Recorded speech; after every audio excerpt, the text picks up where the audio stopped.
রাজাকারদের বিরুদ্ধে যারা সংগ্রাম করেছিলেন তাদেরকে বীর মুক্তিযোদ্ধা হিসেবে যে আইন এই সংসদে পাশ হয়েছে, এই আইনে এনসিপির পক্ষ থেকে লিখিতভাবে অনুসমর্থন জানানো হয়েছে। যখন মা বোনের কাছে ভোট চাইতে গেছি তখন শুনেছি বেহেশতের টিকিট নাকি কেউ বিক্রি করেছেন। জুলাই গণ অভ্যুত্থান, জুলাই সনদের কোনো শব্দ এখানে ওনাদের সুপারিশের মধ্যে নাই। মাননীয় স্পিকার, স্পিকার আপনাকে ধন্যবাদ। মাননীয় স্পিকার, আপনার মাধ্যমে এই সংসদে, এই মহান সংসদে আমি বিরোধী দলীয় নেতা সহ বিরোধী দলীয় সকল সংসদ সদস্যকে ধন্যবাদ জানাতে চাই। ধন্যবাদ জানানোর কারণ, বীর মুক্তিযোদ্ধার যে সংজ্ঞা নির্ধারিত করা হয়েছে জাতীয় মুক্তিযোদ্ধা কাউন্সিল আইন 2026-এ, সেই সংশোধনীতে 1971 সালে বাংলাদেশের যে সমস্ত দামাল ছেলেরা পাকিস্তানি হানাদার বাহিনী এবং তাদের এদেশীয় দোসর, তৎকালীন মুসলিম লীগ, তৎকালীন জামাতে ইসলামী, তৎকালীন নেজাম ইসলামী এবং আল বদর আল শামস বাহিনী, রাজাকারদের বিরুদ্ধে যারা সংগ্রাম করেছিলেন তাদেরকে বীর মুক্তিযোদ্ধা হিসেবে যে আইন এই সংসদে পাশ হয়েছে, সে আইনে জামাতে ইসলাম বিরোধিতা করেননি কার্যত, এবং সে আইনে এনসিপির পক্ষ থেকে লিখিতভাবে অনুসমর্থন জানানো হয়েছে। এই কারণে তাদেরকে ধন্যবাদ জানাচ্ছি। মাননীয় speaker, by operation of law and interpretation, তাহলে এটা ইস্টাবলিশড হয়ে গেল যে 1971 সালে বাংলাদেশের স্বাধীনতা যুদ্ধে কারা বিরোধিতা করেছিলেন, কারা খুন, গুম, ধর্ষণের সাথে জড়িত ছিলেন, যারা বাংলাদেশের অগণিত অসংখ্য মানুষের জীবন কেড়ে নেওয়ার সাথে জড়িত ছিলেন। মাননীয় স্পিকার, আমরা যারা আজকে এই সংসদে দাঁড়িয়েছি, আজ থেকে প্রায় 2 বছর আগে আমাদের এবং ওনাদের জায়গা এক ছিল। আমরা নির্যাতিতদের পক্ষে ছিলাম। এই বাংলাদেশ 2 ভাগে বিভক্ত ছিল। এক ভাগে ছিল ফ্যাসিস্টরা, গুটি কয়েক লুটেরা, গুটি কয়েক খুনি, আর একদিকে ছিলাম আমরা সবাই, ওনারা এবং আমরা। সেখানে আপনিও ছিলেন মাননীয় স্পিকার। মাননীয় স্পিকার, আমরা মাঝে মাঝে বলি এই বাংলাদেশের যা কিছু শ্রেষ্ঠ অর্জন, তার সব কিছুর সাথে শহীদ রাষ্ট্রপতি জিয়াউর রহমান এবং তার পরিবার জড়িত আছে। মাননীয় স্পিকার, আমরা বলি জুলাই গণ অভ্যুত্থানের মধ্য দিয়ে অর্জিত এই বাংলাদেশে যে সংসদ গঠিত হয়েছে, এই সংসদ আগামী দিনে একটি বাংলাদেশ গড়তে চায়, যে বাংলাদেশ 71-এর মুক্তিযুদ্ধের চেতনার মধ্য দিয়ে অর্জিত এই বাংলাদেশে আমরা যাতে 90-এর গণ অভ্যুত্থান এবং 24-এর গণ অভ্যুত্থানকে ধারণ করে, চেতনাকে ধারণ করে আমরা এগিয়ে যেতে পারি। মাননীয় স্পিকার, আমরা বিশ্বের দেশে দেশে দেখেছি বিপ্লব ঘটেছে, ফরাসি বিপ্লব ঘটেছে, জুলাই বসন্ত এসেছে, আরব বসন্ত এসেছে, অরেঞ্জ বসন্ত এসেছে।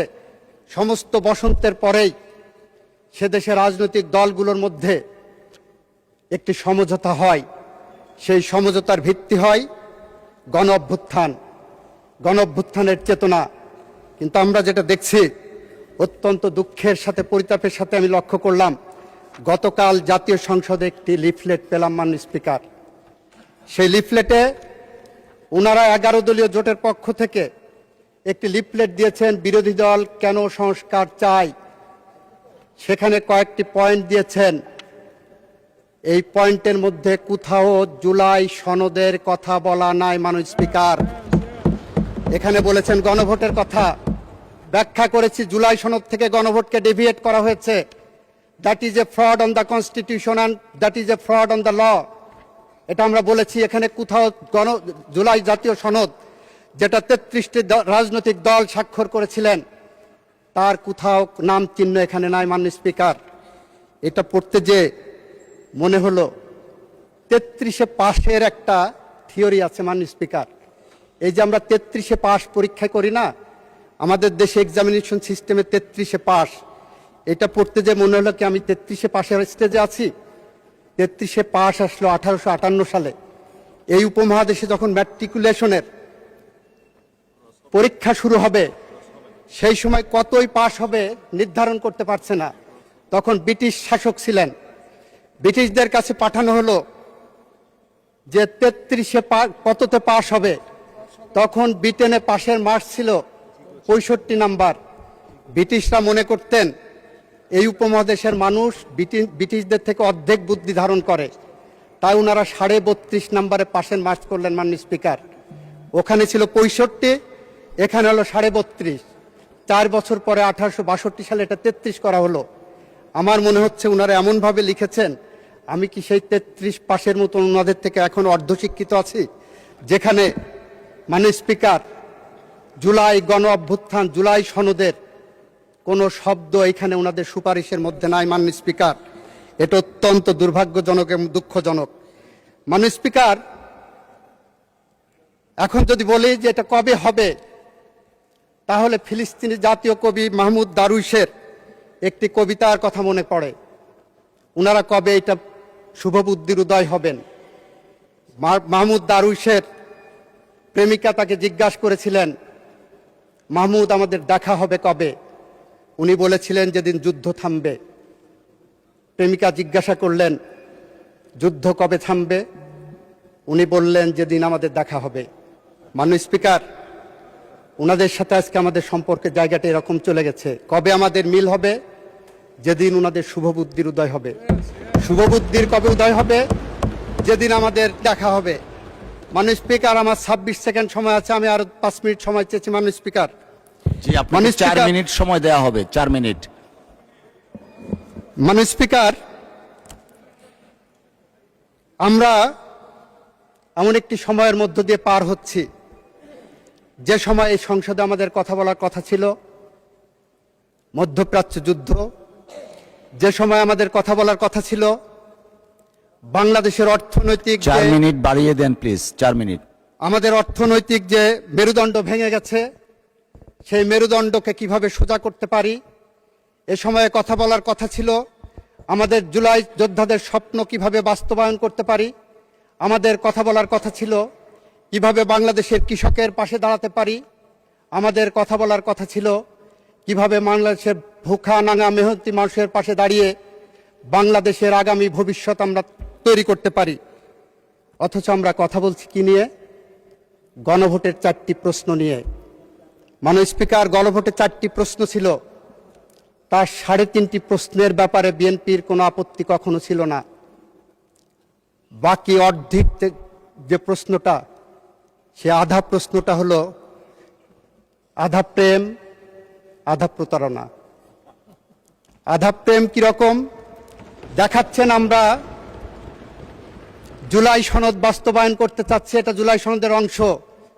আধা প্রতারণা হলো জুলাই সনদের মধ্যে বলা আছে ওই প্রশ্নটা কখনোই প্রাসঙ্গিক হবে না, বিএনপির জন্য অ্যাপ্লিকেবল হবে না। বিএনপির জন্য অ্যাপ্লিকেবল হবে তার নোট অফ ডিসেন্ট। আমরা সেই কারণে বলছি, ভাইরা আমার, আমরা নির্বাচনের মাঠে, মাননীয় সংসদ সদস্য স্ট্যান্ড কারেক্টেড। মাননীয় স্পিকার, আমি দুঃখ প্রকাশ করছি, নির্বাচনের মাঠে আমাদের নিজস্ব এজেন্ডা ছিল।